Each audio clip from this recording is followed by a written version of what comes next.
Bienvenue dans les maths en mouvement.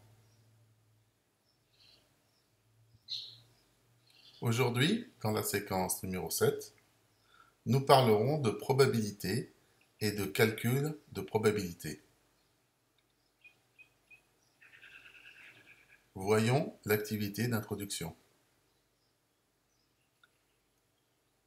Cette activité d'introduction nous parle d'un jeu très connu qui s'appelle le poker et plus particulièrement d'une variante qui s'appelle le Texas Hold'em. C'est la star du championnat du monde de poker à Las Vegas. Chaque joueur reçoit 2 cartes fermées.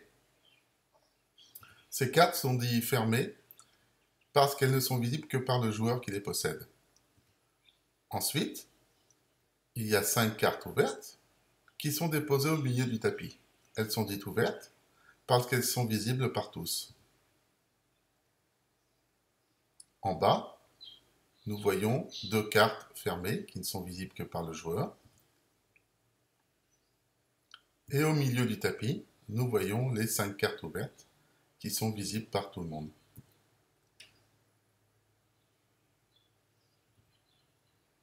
Le but du jeu du Texas Hold'em est donc de faire la meilleure combinaison possible de 5 cartes avec les 7 cartes qui sont proposées. La meilleure main est la meilleure combinaison de 5 cartes possibles. Avec soit 2 cartes fermées et 3 cartes ouvertes de la table, soit une de vos cartes et 4 cartes de la table, soit aucune de vos cartes et les 5 cartes de la table.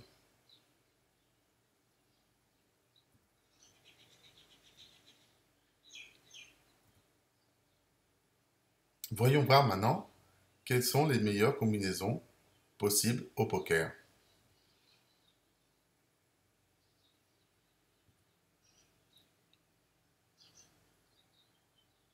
Nous avons la meilleure combinaison possible, la Royal Can Flush, 5 cartes qui se suivent de même couleur et qui finissent par l'As. La suite de couleurs, le carré d'As est le meilleur, le full, 3 cartes pareilles et 2 cartes identiques. La couleur, la suite, un brelan, 2 paires, une paire et la carte la plus haute.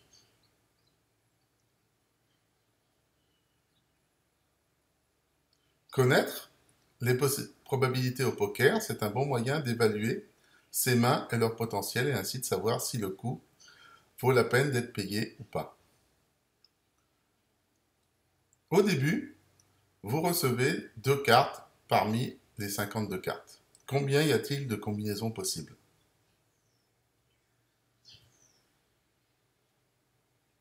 C'est un jeu de 52 cartes.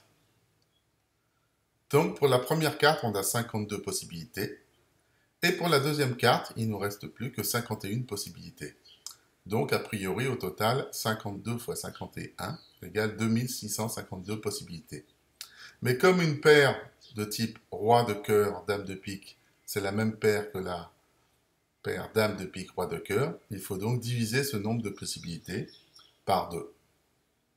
Le nombre de combinaisons possibles est donc 1326.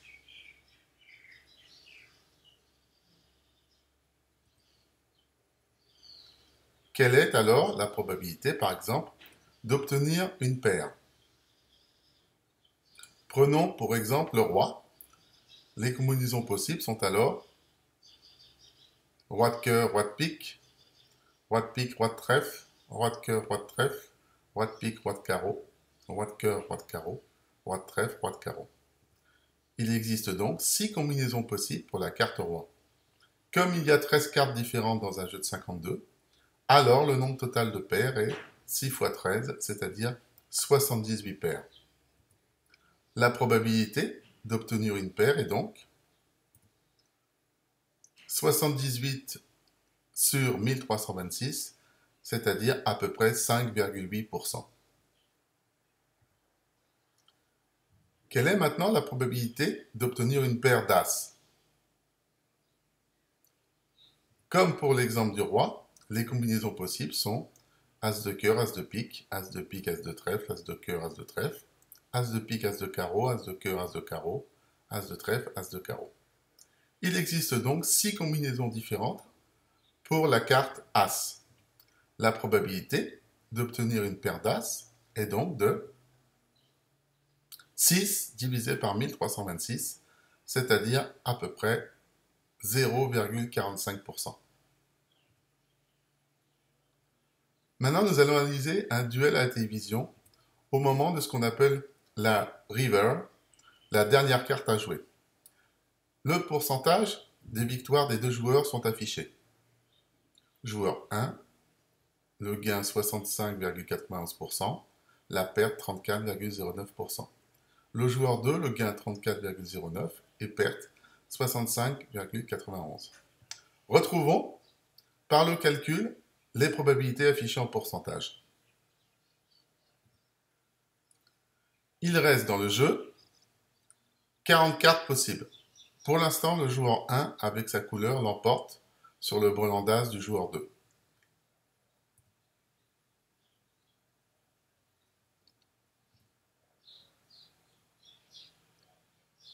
Le joueur 2.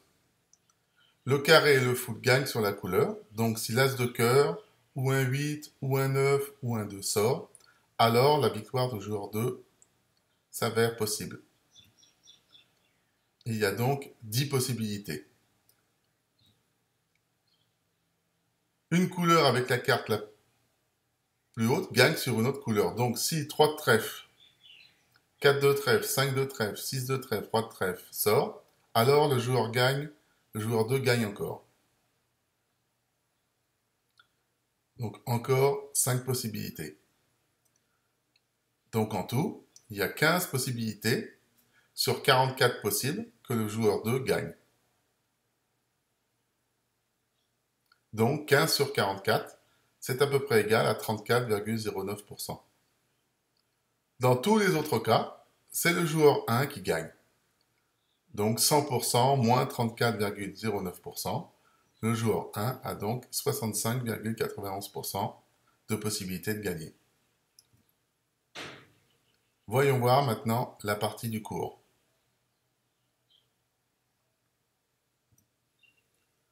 Parlons de la réunion de deux événements. La réunion de deux événements A et B est notée A union B. A union B est réalisée si l'un au moins des deux événements est réalisé.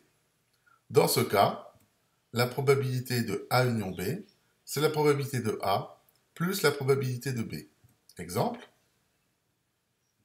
dans un jeu de 32 cartes, l'événement A désigne tirer un 7. L'événement B désigne tirer un carreau. Calculez P de A union B. La probabilité de tirer un 7 dans un jeu de 32 cartes est 4 sur 32. La probabilité de tirer un carreau dans un jeu de 32 cartes est 8 sur 32. La probabilité de A union B est donc 4 sur 32 plus 8 sur 32 égale 12 sur 32. Autre exemple, l'événement A désigne tirer une carte rouge. L'événement B désigne tirer une carte noire. Calculez P de A union B.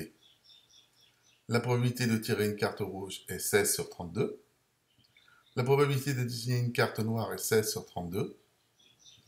L'événement A union B, sa probabilité est donc 16 sur 32 plus 16 sur 32 égale 1, c'est-à-dire l'assurance que l'événement est total. Intersection maintenant de deux événements. L'intersection de deux événements, A et B, est notée A inter B. A inter B est réalisé si les deux événements sont réalisés simultanément. Si les deux événements sont indépendants et non incompatibles, alors P de A inter B, c'est P de A que multiplie P de B. Si les deux événements sont incompatibles, alors P de A inter B vaut 0. Exemple dans un jeu de 32 cartes. L'événement A désigne tirer un cœur, l'événement B désigne tirer un 10. Calculez P de A inter B. P de A, tirer un cœur égale 8 sur 32. P de B, tirer un 10 égale 4 sur 32. P de A inter B vaut P de A fois P de B, c'est-à-dire 1 sur 32. Autre exemple, l'événement A désigne tirer une carte noire. L'événement B désigne tirer une carte rouge. Calculez P de A inter B. Les deux événements sont incompatibles. Donc, P de A inter B vaut 0.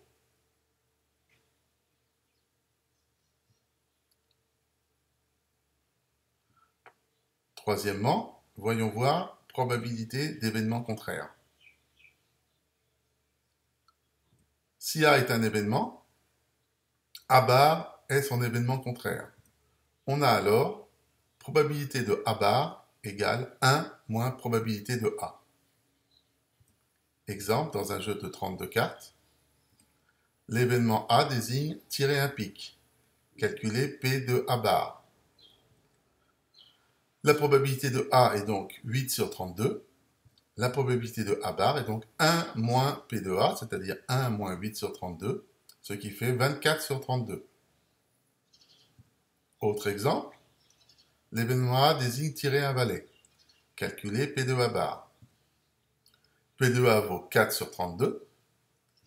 P de A bar vaut 1 moins P de A, c'est-à-dire 1 moins 4 sur 32, égale 28 sur 32. Formule reliant A inter B et A union B. Si deux événements A et B existent, alors P de A union B plus P de A inter B égale P de A plus P de B. Exemple dans un jeu de 32 cartes. L'événement A désigne tirer un 10 et l'événement B désigne tirer une carte rouge. Alors calculez P de A. P de A vaut 4 sur 32 puisque A est l'événement tirer un 10 et il y a 4 10 dans un jeu de 32 cartes.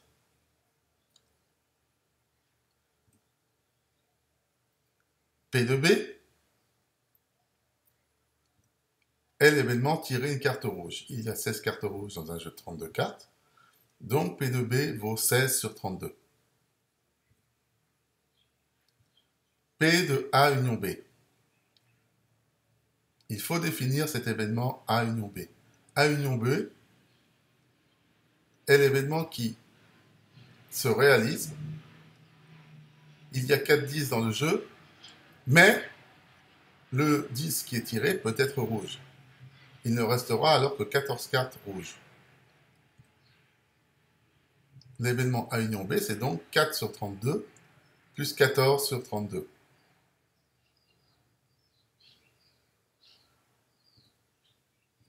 L'événement A inter B, calculons sa probabilité. Cet événement se réalise si A et B sont réalisés simultanément. C'est-à-dire, je tire un 10 et ce 10 est une carte rouge. Cette probabilité arrive si A et B sont réalisés en même temps et sa probabilité vaut 2 sur 32 puisqu'il n'y a que 2 10 rouges. Vérifions si l'égalité est vérifiée. P de A union B, 18 sur 32, plus P de A inter B, 2 sur 32, ce qui fait 20 sur 32, est bien égal à la probabilité de A, 4 sur 32, plus la probabilité de B, 16 sur 32, qui est aussi égale à 20 sur 32. Merci d'avoir écouté cette séquence numéro 7. Je vous demande de me répondre aux 5 questions qui apparaissent et de m'envoyer les réponses par un email à mon adresse académique que vous avez sous les yeux. Je vous souhaite une bonne journée, à très bientôt.